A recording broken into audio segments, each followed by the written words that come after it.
Hi, I'm Jeyda and we're back at Halifax Street today to see what we've achieved. So come through and I'll show you what we've got. So one of the discussions my client and I had was trying to incorporate a space where we can allow a lot of storage. She also has a large family with small kids, so she does a lot of washing throughout the week. So this obviously requires a lot of hanging space for her to dry clothes as well. So what we've actually done is on this wall of joinery, we've actually incorporated a drying cupboard, which has a lot of hanging space within with a no-bro panel heater.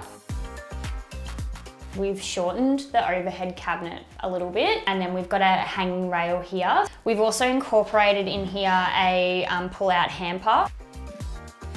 We've put the sink in the corner here, just so that we can allow more working space on the bench top.